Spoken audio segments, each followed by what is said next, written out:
Hello everybody, it is Wednesday, it is the 6th of March and we are live and we are going to be talking about superpowers, how we can all get superpowers from technology to make our mobility work more efficient, more effective. And I'm super excited as we talk about superpowers, enough with the supers there, that we've got two super guests, couldn't resist. We've got Russ Haynie from Benivo and we've got Arjun Jonnalagadda from Hughes. So a really important conversation about how we can use technology. And what we're going to be doing is hopefully taking out some of the myth from the reality. I know people sort of hear a lot of hype about the technology. We want to take some of that out and we want to give examples of what people are actually doing right here, right now, today with AI and generative technology and all that good sort of stuff. So we're really going to deep dive into what people can actually do and what you can do in your day-to-day job to use technology to make your life easier. So we've got people coming in from all over the world, which is so exciting to see. We've got Gabby saying, great topic, and it really is. I think you'll find it really helpful and useful today. We've got Monica coming in, people coming from all over the world, which is great. But you know how it works. If you'd like to join us, just join in the conversation, write in the comments box. We always want to know who you are, where you are. Hi there to Stephanie from Philadelphia, from Richard coming from West London. So great topic. We also obviously are going to offer you your CPE credits. We know how much our viewers love the CPE credits. And we've got CPE credits from Worldwide ERC. We've got the GMS and the CRP credits, and they're there. We've got the HRCI credits. We've got the SHRM credits. All the credits you could possibly want are there. And we're going to leave that up there for a few moments. So if you need your ERC credits, you need your SHRM credits, your HRCI credits, then just jot down the relevant number or maybe take a screenshot or get your camera out and take a photo. Hi there to Rob Zeitz. We've seen Christopher Blodell has come. I see Arlene has come from Pittsburgh. People coming from all over the world. Now, next week, we've got another really exciting show for you today. Next week, we're going to be talking about transforming mobility. And I'm super excited. We've got Trisha Sarah from Adobe talking about what Adobe have done. Adobe, of course, a legendary company in the tech industry, and they've done something pretty classy. So if you don't know about the Adobe program and you want to know, make sure you tune in. If you do know, also tune in, because I think you'll find it really interesting, all the really cool stuff that they're doing. Anyway, enough of the intros. Let's just move on. We always like to start the show with a little bit of breaking news. What's been happening in the wonderful world of global mobility over the last 7 days? Well, let's find out, everybody.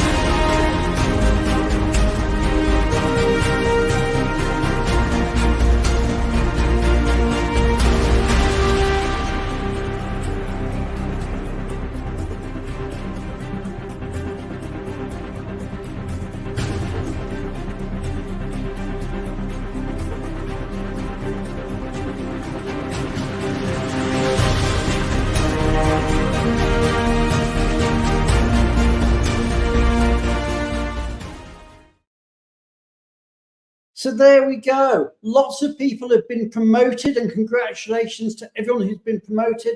Lots of people have moved job, and congratulations to all of you. But also there's lots of job openings out there as well. And if there's a job opening out there that you're interested in, then please reach out to the company concerned. If you're interested, obviously there's a number of jobs being posted by ourselves at Benivo, then do reach out to us too. But congratulations to everybody. Now, if you've got good news that you want to share, maybe you've moved job or you've been promoted, let us know and we'll try and get you on next week's video. And if you're hiring, again, let us know. We don't charge anything, we just a service to the industry. So if you've got any jobs you want to promote, again, let us know. So we're going to move on. We're going to be talking about immigration. And as ever, I'm super excited. We've got with us Julia Onslow-Cole, who's going to be giving us this week's immigration update. So everybody, you know how it works. Hit the heart button, hit the like button, hit the applause button, and let's welcome onto stage the one and only Julia Onslow-Cole.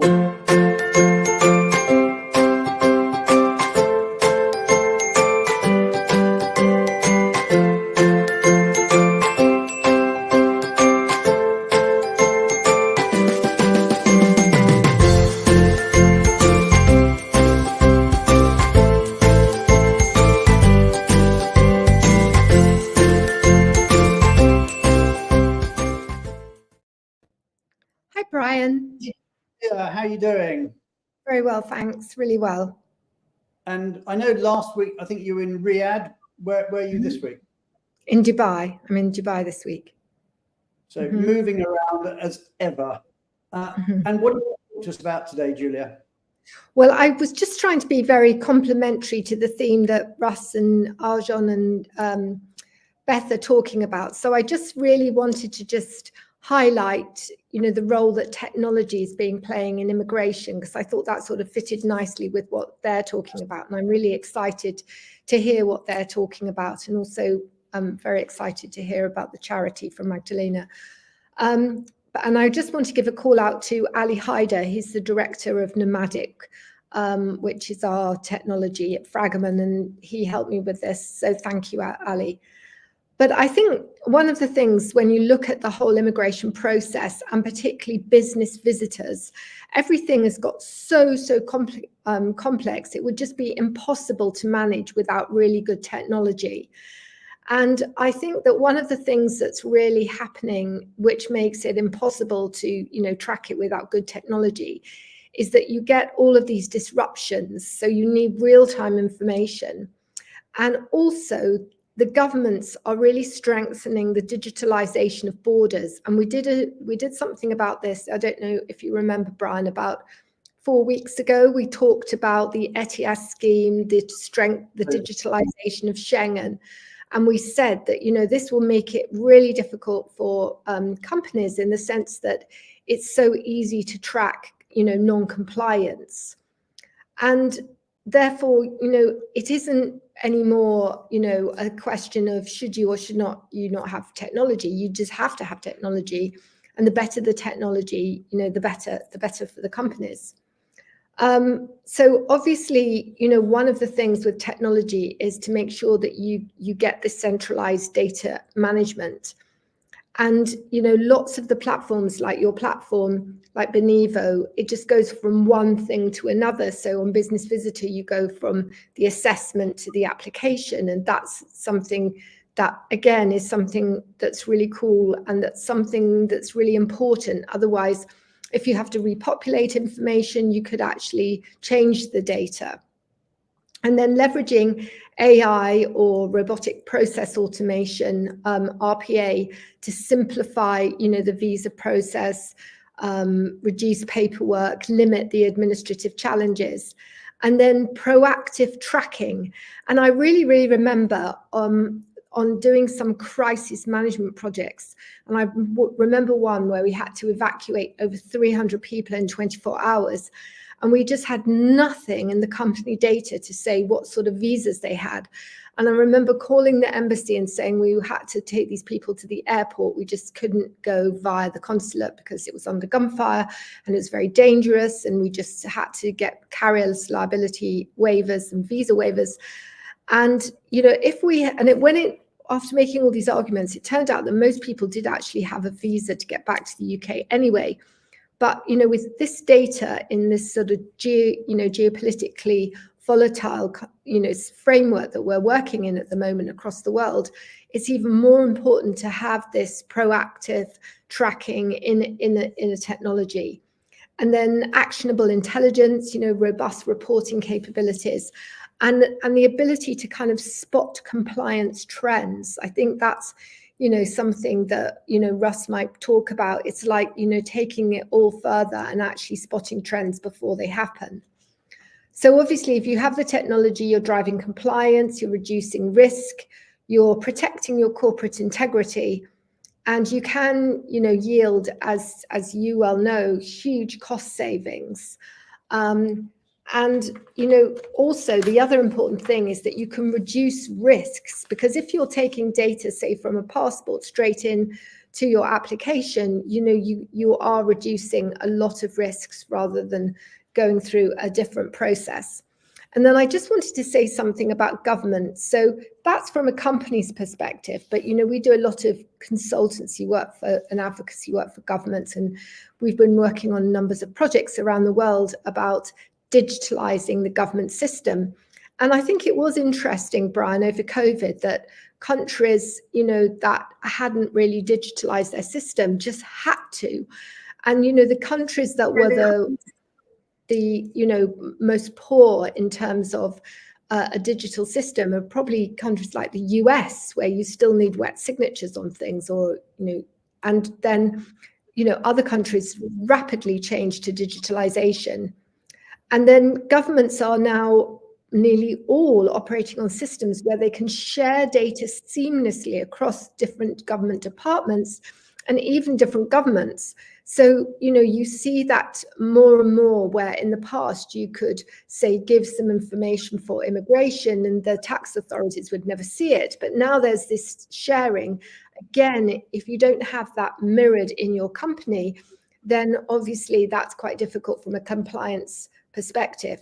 And then I think if you just look beyond at what's happening on, just slightly on the horizon, it's the idea of having this digital ID framework that, everyone will have a unique digital ID, that you will use that instead of a passport, and that we use that to carry certain documents, and that you will be able to share those private documents with everyone. And that is really not so far away. And in some countries like the UAE, where I am at the moment, they have amazing tech, and they actually have, a centralized platform already for a unified ID system.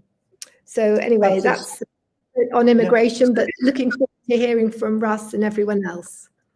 Absolutely. I wonder how long it's going to be until countries abolish passports, physical passports. Yes, and everything absolutely. Completely digital, because I hadn't really thought about it, but it is so old-fashioned, the fact you have to carry around a little booklet.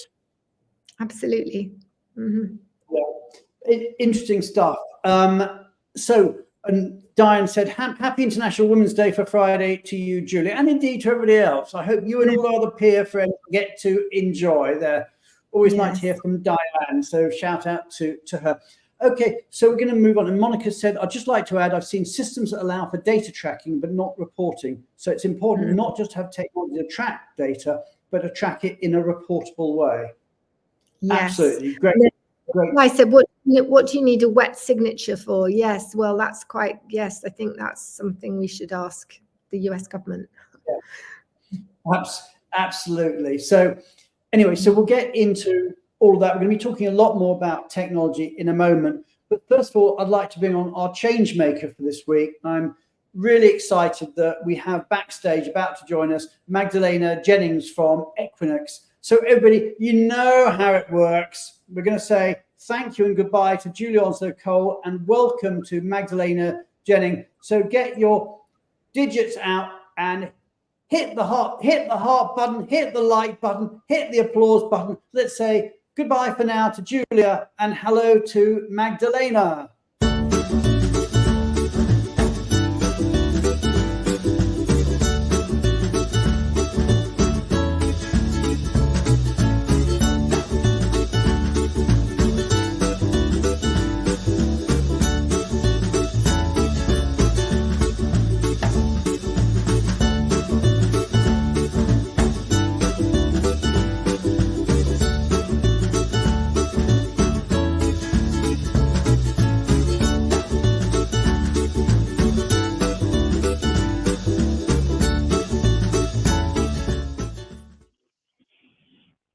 Hey, Magdalena, welcome to The View from the Top.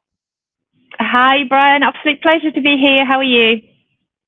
I'm super good and really excited to be chatting with you. So, Magdalena, just tell us a little bit about yourself and about Equinix.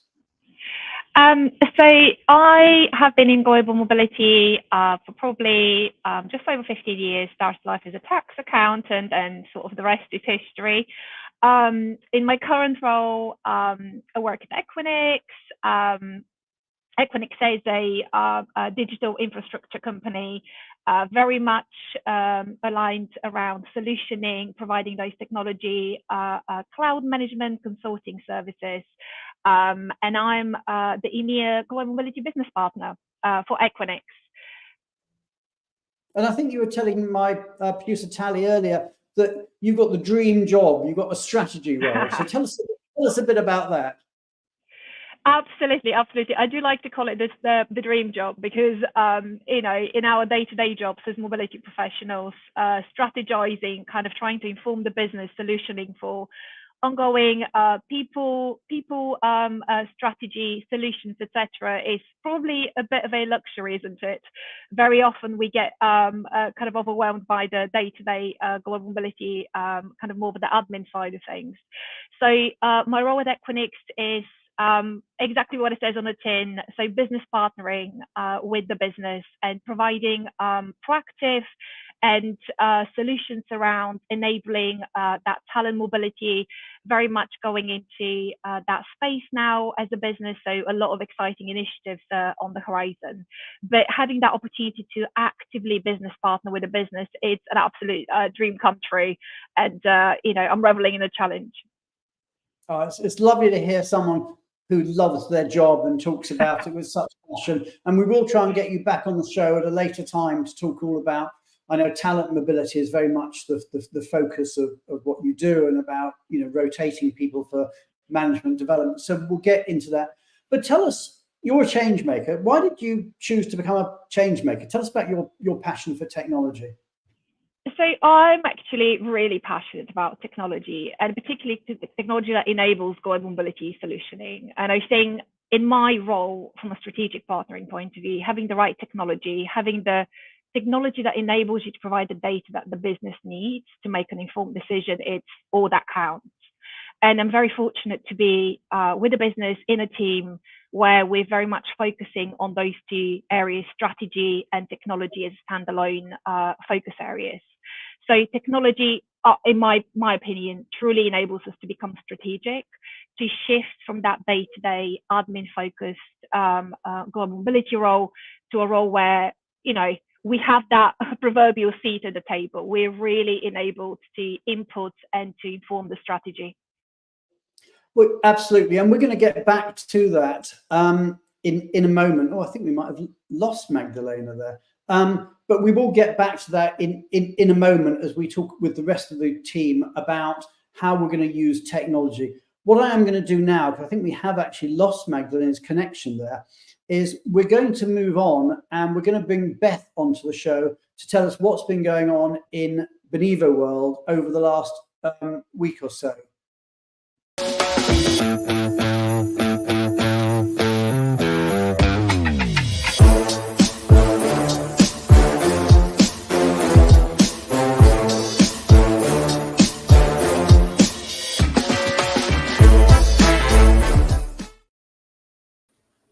Hey Beth. Hello, Brian.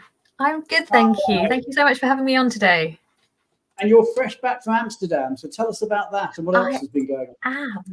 It was an absolute pleasure to be in Amsterdam last week for the FEM conference. I was there for a few days, had some amazing meetings, and also just caught up with old colleagues and hopefully future partners as well. It was brilliant. It was such an interactive and well-attended event, and big shout out to everybody who had anything to do with organising it. It was brilliant. Excellent. Okay, and what else is news?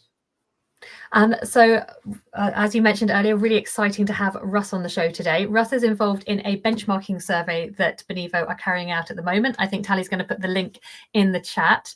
It is focused on mobility benefits for all types of mobility, so permanent, local plus transfers, temporary and short-term assignments. And the deadline to complete it is this Friday. If you complete it, you get early access to all the data, as well as lots of other benefits. So if you're a corporate and you'd like to know a little bit more about what's going on at the moment to take part in this free benchmarking survey, please get involved. Cool. And then just one final thing, as we've mentioned on previous Benivo shows, there is an upcoming live event that's happening in Dallas on April the 25th.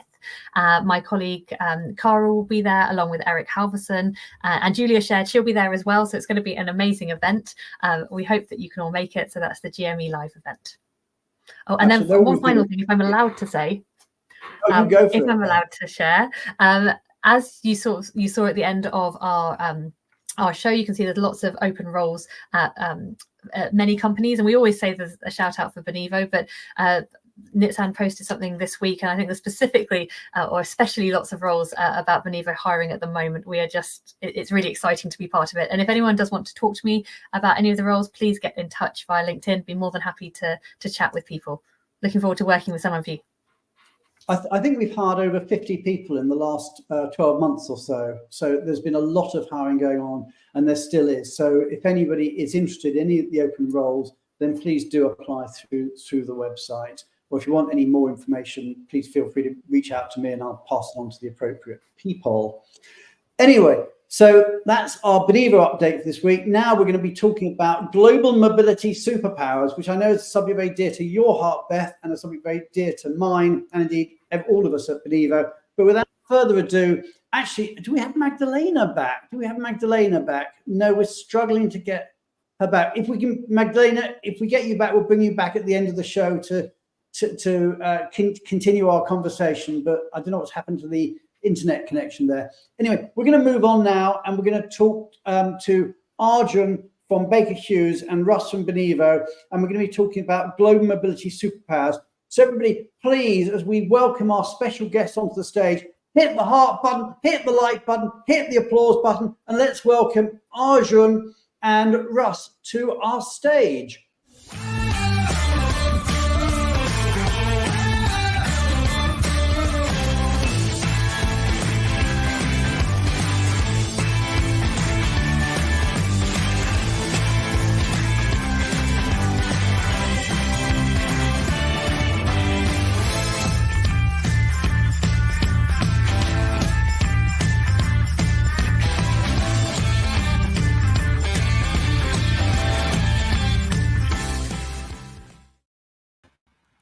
Hey, welcome to our tech heroes. We've got Arjun, one of my favorite people, one of my favorite thought leaders in mobility, and Russ, my dear colleague at Benivo. Now, Arjun, you write some incredible LinkedIn posts. I must admit, I read them, you know, that you're one of my favorites when I see LinkedIn posts. I want to sort of read what you say, because there's real thought leadership that goes on with the stuff you do. But just tell us a bit about yourself. Tell us a bit about your background and about Baker Hughes. Let's put the conversation in context.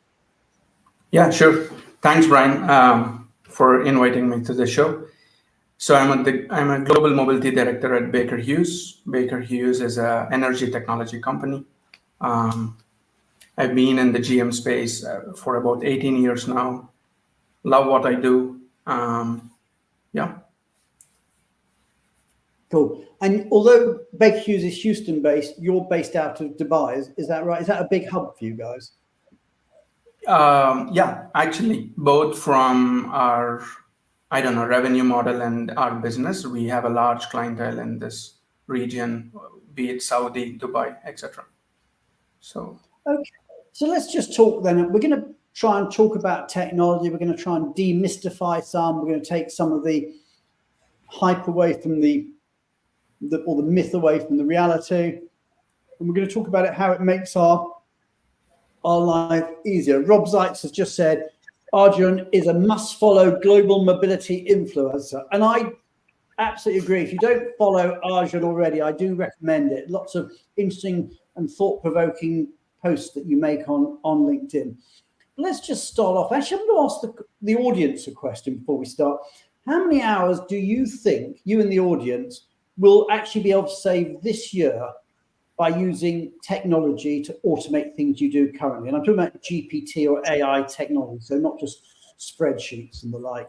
So how many hours do you think you're going to be able to save this year, so 2024 over 2023, by using GPT or AI technology?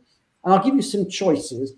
You can either say none or very minimal, Or you could say, perhaps I might save 10 to 20 hours a year maximum, or 20 to 50 hours, or maybe over 50 hours. So where are you? Let's just see what our audience says. And then hopefully by the end of the conversation, we'll be giving you ideas about things that you can do in your work or indeed in your personal life to generate more savings. So let us know what you think and put those comments in the comments box. But let's just start off with you guys, Russ and Arjun. What do you think? I mean, without wanting to get into the detail at this point, how is technology changing your life? Russ, you want to sort of jump in first on this one? Oh, yeah. Thanks, Brian and Arjun. It's so nice to join you too.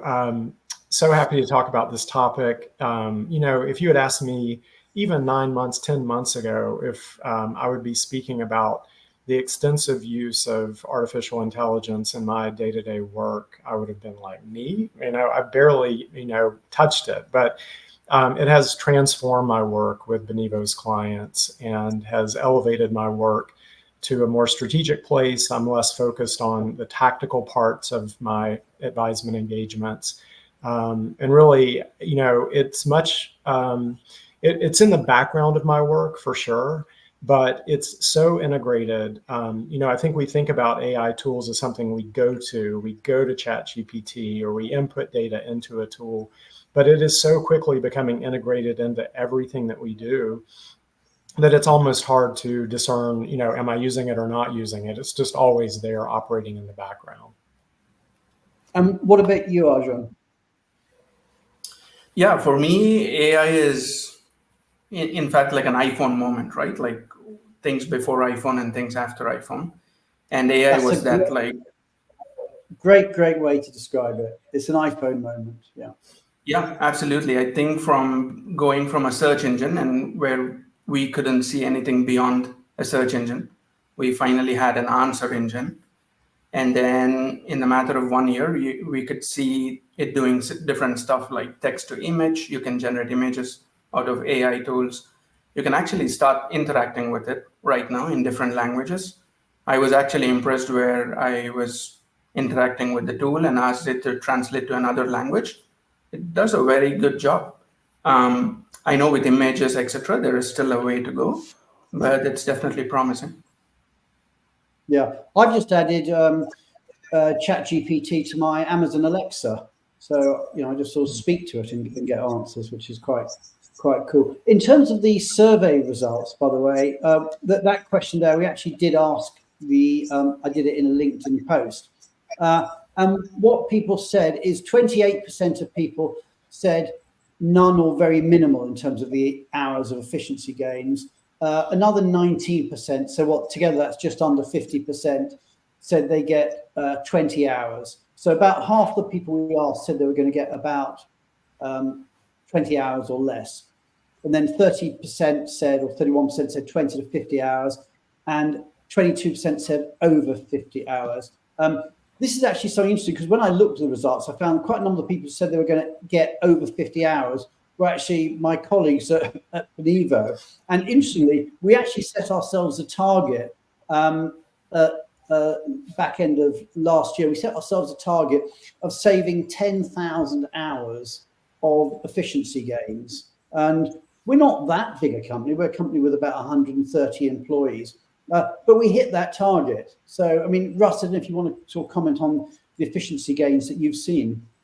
Yeah, I really love that initiative that we launched internally to measure and report our usage of AI tools. And I personally logged almost 230 hours, and that wasn't even in a full year.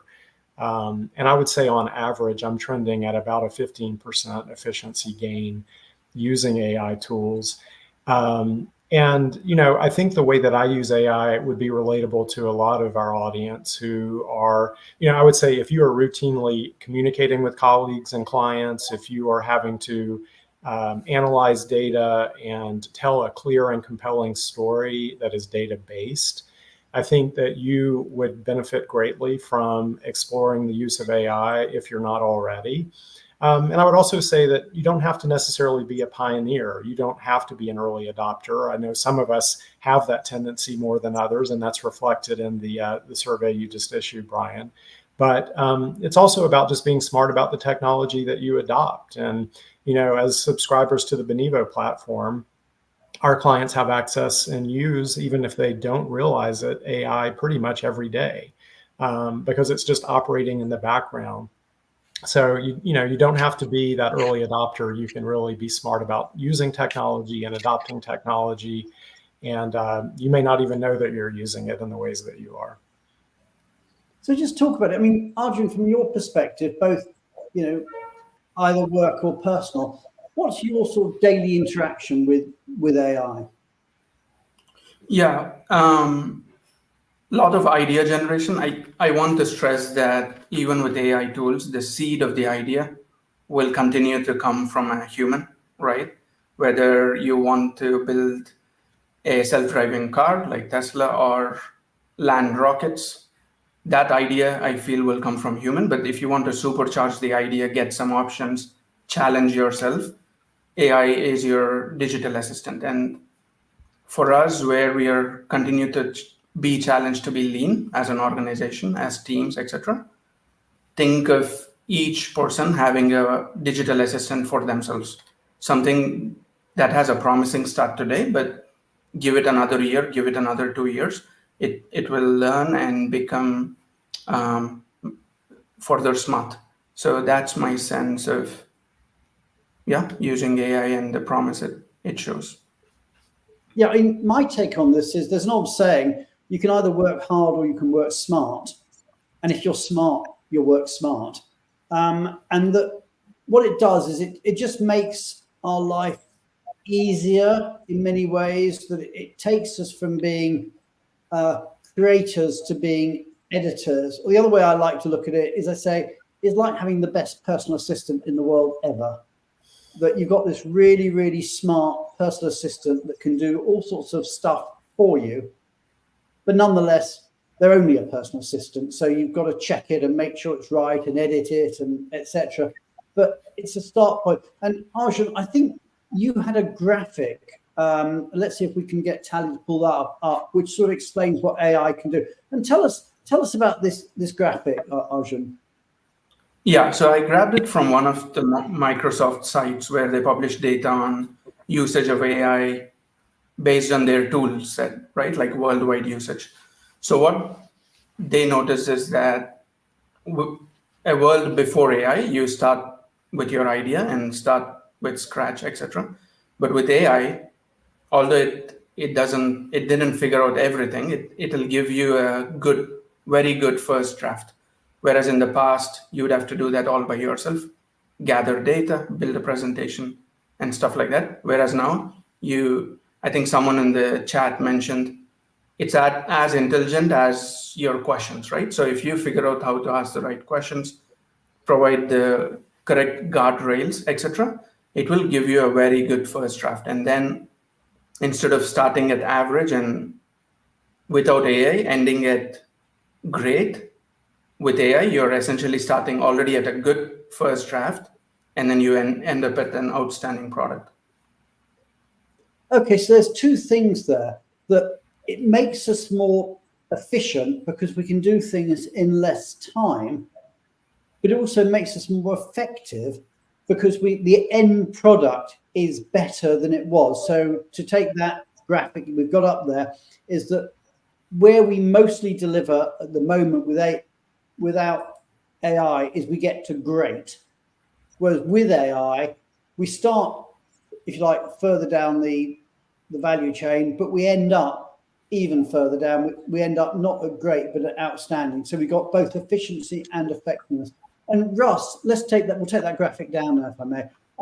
But Russ, just tell us, from your experience, I know there's stuff that you've been learning about how to use the technology and the tips for actually using that technology, which the technology itself has helped you with. Do you want to talk us through that a bit? Yeah, and Arjun and I believe, are very much aligned in this thought, which is, context is everything when you're interacting with these AI tools.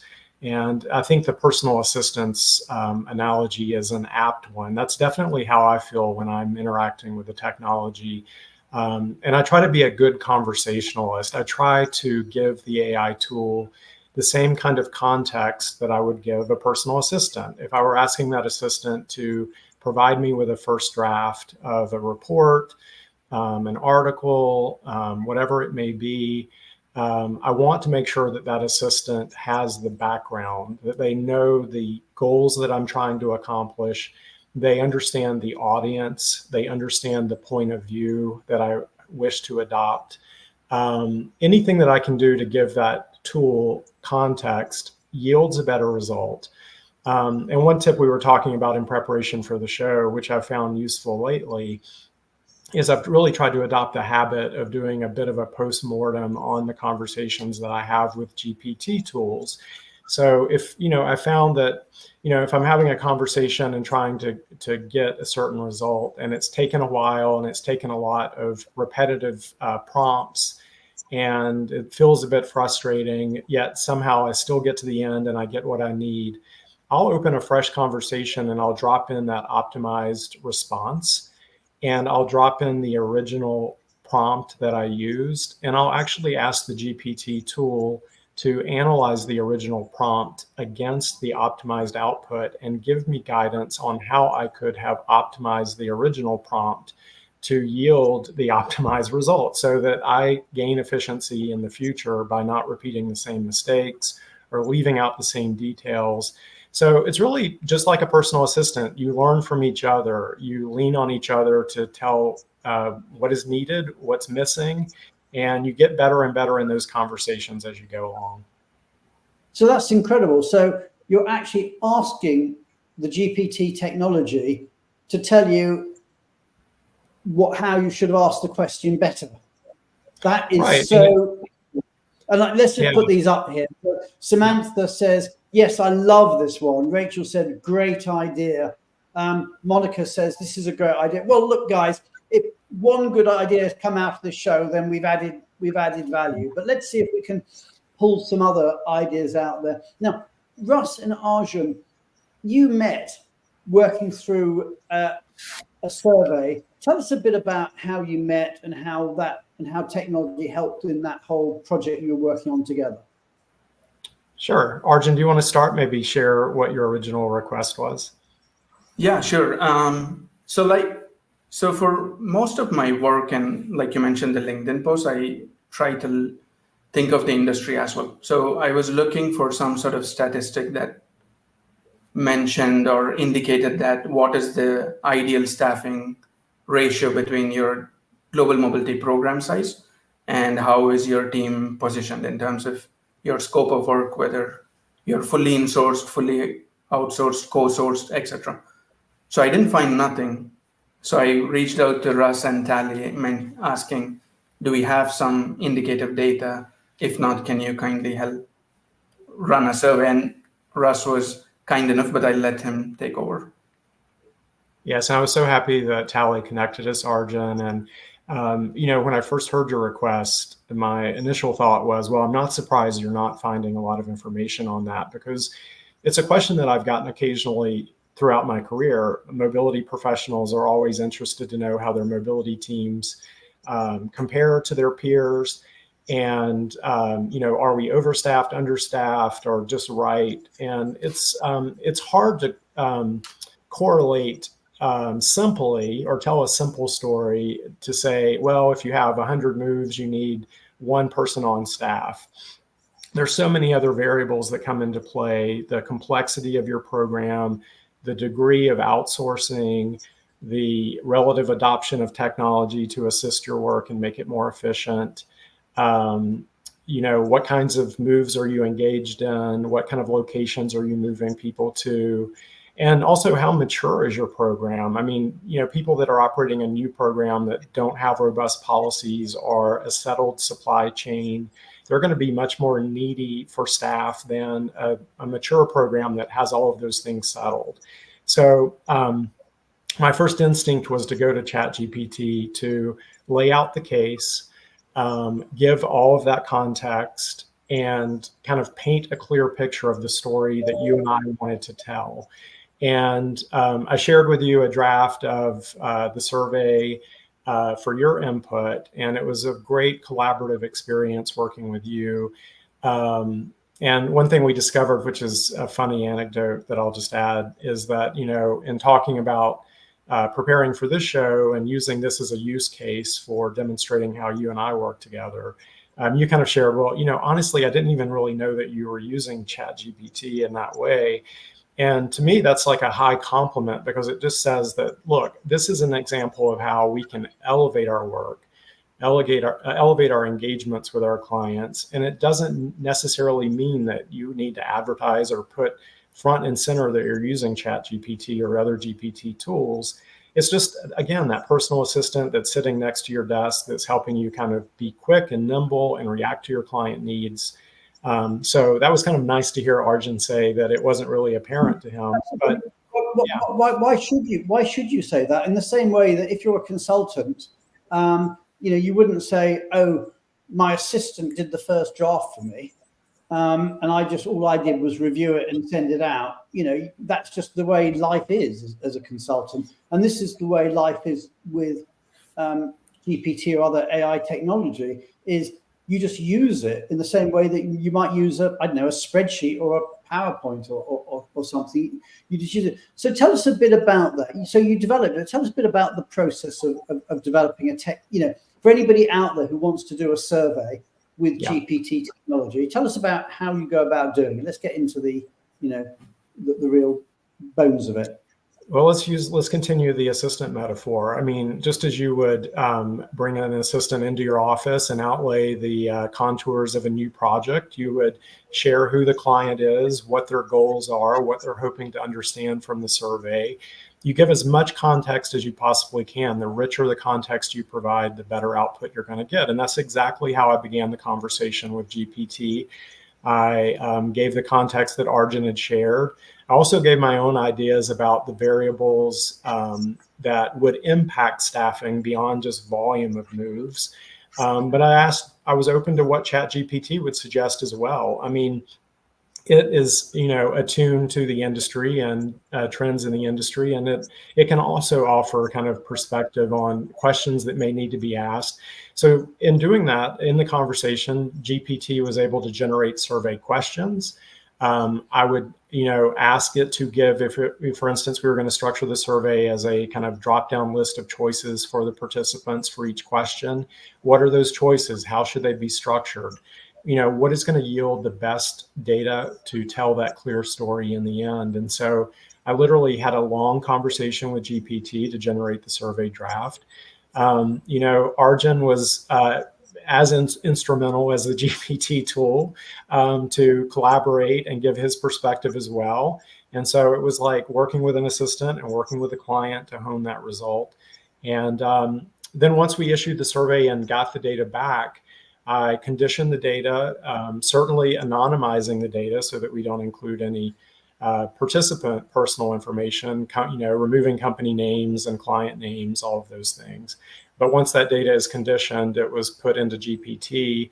And then I'm able to query that data set very nimbly and ask, how is this variable correlated with this variable? How do they interact with each other? Does one cancel out the other? And I know Tally is sharing a link to for our audience to download the report. And she's showing now a graphic from the report. But you can see we were able to show the correlation between interdependent variables like move volume and program complexity, and to show the range of average total full-time employees dedicated to the mobility function. And so you can see it's more of a complex picture than just saying, you have X number of moves and you need this number of staff. It's a much more sophisticated presentation of how these variables come into play. So Arjun, it maybe wasn't the easy answer you wanted, but it's a more compelling and sophisticated and complete answer. And I hope that it was valuable. Yeah. Okay. Let me move the conversation on, because we've talked about the survey, but actually Naveen made a good point. Let's just pull that one up on screen. Naveen says, I strongly believe that AI can significantly aid low mobility professionals in drafting programs. However, it cannot entirely replace the human touch. Therefore, I advocate for the implementation of a blended low mobility program that combines the efficiency of technology with a human-centric approach. Hence, 20 to 50 hours efficiency would be ideal. Now, Naveen, my comment, I'll be interested in my comment on that. Let's just take that off screen because we can't see Russ when that's on screen. Is that I agree with everything you say up to the last sentence, where you say 20 to 50 hours is ideal, because to me, it's as much as you can get. But let's just talk about this and how actually technology can make us more human and better at what we do rather than less human. So I think that's a really, really important point we need to get across, how technology can support us rather than sort of control us. Arjun, do you want to come into the link between technology and the human touch? Yeah, I strongly believe that AI will actually make work more human. And what I mean by that is, if it takes up all the tier 1 activity, you responding to emails, or by giving you a very first good draft, summarizing meetings that you couldn't attend, thereby reclaiming time, the time that you reclaimed can be used for deep work, for work that needs focus, reaching out to your stakeholders, listening to them. Because the more we double down on AI, people will still want that human touch. So no one's saying that it will replace the human touch, the seed of the idea, but it'll help you with the activities that you're always behind. And the problem statement is that every day, most of us start the day already behind. You're joining your first call in the day, already behind 20 emails or 40 emails. I'm just being if you feel like that in the audience, just say, I mean, how many people feel that they start the day already behind because of all those darn emails that have come in or messages that have come in overnight? So Arjun, I interrupted, but let's interact with the audience on that and get your views too. Arjun, do continue. Yeah, so the statistics are saying this, right? Like, people are saying 30% of their time is being saved. On an average, they're saving 30 to 1 hour, because tools like Copilot that are embedded within your Microsoft suite are summarizing stuff for you, preparing, finding stuff for you. I think inordinate amount of time is spent on who does what, who do I reach out to what, when did Russ send me the file, can you find that email? If you physically go to find that email, you chance upon something else, and then 30 minutes has gone just to find that. So with tools like Copilot, what we are seeing is it would summarize that data, pull data, while you can focus on other stuff. Okay, so we've talked about how technology can make us more efficient. It can get us from behind the curve. What about changing our roles so that we move more from, if you like, handling crises, and I use the word very loosely, things that have just happened to us, to actually becoming more proactive and predicting events or dealing with tactical interventions rather than just handling it? Because it always seems to me that mobility professionals are sometimes so busy dealing with important stuff, so busy dealing with urgent stuff, they don't have the time to deal with the important stuff. Is that your experience, Russ? It is, and I've been so delighted to see the benefits that some of the AI-assisted tools that we've rolled out through the platform have delivered to our clients, the ability to elevate their roles from that tactical place to a more strategic advisor place. And I know that's something that the industry has really been engaged in for many years prior to the emergence of some of these tools, but it has accelerated it so much. And I think about, a good example is our cost estimation tool that we rolled out that is AI assisted and enables our clients to run unlimited what if scenarios for particular cases. And, just how cumbersome was that of a proposition before that tool? I mean, it's a game changer for clients to be able to go back to their business constituents and tell a compelling story about, well, if you just tweak this thing or change the duration of the assignment or push the start date into the next year, you know, what would be the impact on cost for those minor changes? And, you know, enabling through the technology, the elevation of those conversations to that strategic place has just been, you know, phenomenal to watch. And so definitely, I think that it's accelerated that trend and complemented that trend, Brian. Let me give one idea of something that I know that we've been doing at Benivo is vendor management. Sometimes, you know, in our industry, you are having to reimburse a receipt, and you've got to check to make sure it's something you do, you know, that is valid. And typically, the way I think historically it's worked with many RMCs is that if they're looking at the receipt, you know, they'll look at it, they might check it, they might do a bit of sanity checking on it, etc.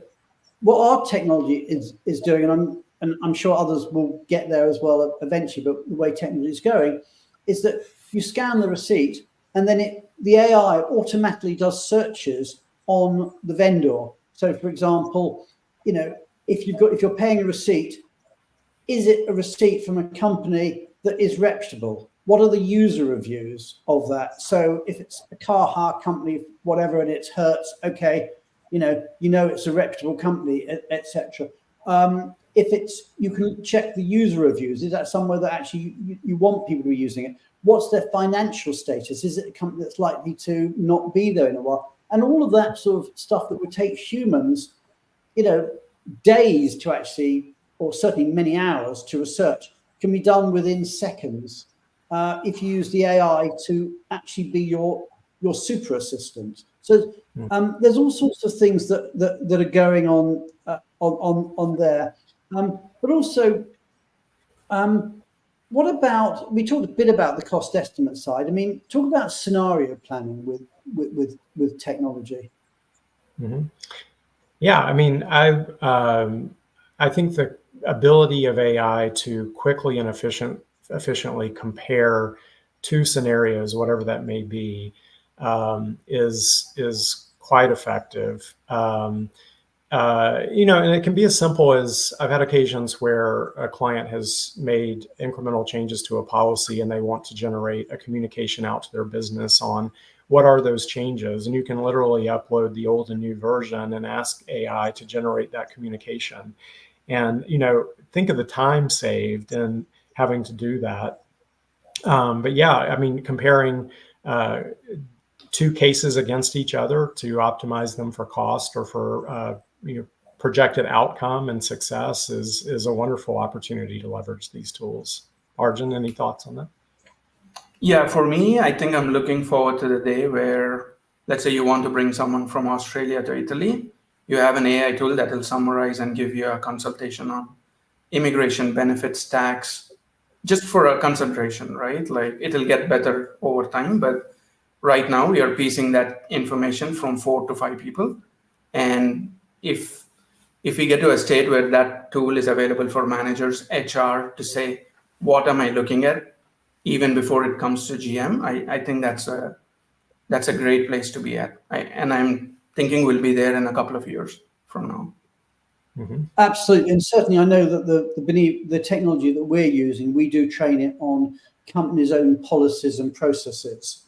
And at the moment, we've got a wait list for companies that we're doing that with because it's so exciting and popular. But that, I'm sure, is going to become the standard. So the technology not only knows all the immigration and tax knowledge in the world, but also knows all your own vendors and all your own policies and programs. And that's just, it's becoming greater. I'll just pick up Merily's point on screen, and then we're going to bring Magdalena back because we lost her at the start of the show. So Merily says, just as in mobility, we become greater in our role and skill sets over time by gaining international muscle memory. That's a great phrase. From all that we're exposed to or educated over many years, none of us in mobility learned this industry and being able to effectively consult overnight. So just as the comments suggest here, AI will be great in the mobility space over time as it learns all the knowledge, intricacies and complexities of the mobility space, but with faster muscle memory retention. That is a great, great thought, Merily, about muscle memory in what we do. That is fantastic. Let me just bring Magdalena back onto the show. Magdalena, we lost you. So nice to have you back. So thank you. Yeah. So tell us, Magdalena, I mean, you've heard quite a lot about AI. Is that something that is fascinating you in what you're doing at the moment at Equinix? Oh, 100%. And I'm not sure at which point you lost me, so apologies for that. We need a human to fix the problem in the office. But 100%, and I was saying from a strategic point of view, AI will enable us to deliver that role in a very efficient way. It will almost, if you like, elevate the mobility role and enable that solutioning, cut away the unnecessary time spent on admin and, all the good stuff we do. And that is absolutely valued. But I think from that strategic engagement point of view, AI will enable that hugely, leaps and bounds, 100%. Yeah, absolutely. And I know, Arjun, you were talking about technology moving us from being, if you like, reactive to being strategic, and beyond being strategic to being actually business influencers and actually helping direct the business. And we've only got a few minutes left, but if you want to talk about that for a moment or two. Yeah, for sure. I know I'm being overly optimistic at this point, but I also see a world where you would have roles like AI digital officer. And what I mean by that is a dashboard of data that's constantly looking your data, integrated with all your vendor partners, pulling up metrics, pulling the story that's happening behind the scenes without you having to look for that data. So everything is at your fingertips. It connects, it puts things on display. It's for you to take that and flag it to the leadership or your stakeholders. So let's look forward to those roles. AI digital officer, we will be there at some point. Yeah, I know. Okay. Russ is smiling, but yeah. No, I can't wait to look back and say, Arjun, you predicted this and it came true. So. Absolutely. And Magdalena, I should actually, one thing we never asked you at the beginning because we lost you at that point is I know you support a charity. You're one of our change makers. What made you want to become a change maker? And tell us about the charity you support just as we finish up. Absolutely. So the charity, just in terms of the charity I support, it's very much to do with dementia and the kind of the early onset of dementia, the symptoms, and it's close to my heart because it's something I've experienced directly in my family, and I've seen the effects. And it's from a mental health point of view, it impacts the individual as much as it impacts the family as well. So I feel very passionately about supporting this charity. So it's alzheimers.org.uk. And being a change maker, and I'm not sure whether you lost me earlier at that point, but it's about enabling, again, that technology solutioning and solving for problems that the mobility industry has had for forever, probably. But again, leading us to that point where we can efficiently strategize with the business and provide those proactive solutions. So technologies absolutely will enable us to do this as mobility professionals. Okay, let me just bring back our other guests onto the show. I'm just going to bring back Julie Onslow-Cole and Beth and our amazing producer, Tally. So the team is here. I mean, it's been a fascinating show. I think we are all big advocates of technology, and in particular AI and GPT technology. Next week, as Tally has just reminded us there, we're talking about transforming mobility the Adobe way. And Adobe are just one of those companies that everybody knows, everybody uses their products, and they are one of the leaders in the technology space. And I have to tell you that I sat down and I prepped for next week's show with Trisha, who's going to be our guest. And she was telling me stuff about the Adobe program and the way they've redefined it. And it's really cool. So if you want to find out what a cool company is doing with a cool program, do tune in next week as we talk about transforming mobility the Adobe way. So that's it. Our hour is up. It's been an amazing show. Many thanks to all our audience. We had amazing numbers. We had well over 300 people watching us live today. Great show. Thank you, everybody. This is The View from the Top. I'm your host, Brian Friedman, and we'll see you all again this time next week. Take care, everybody, and have a great week. Bye.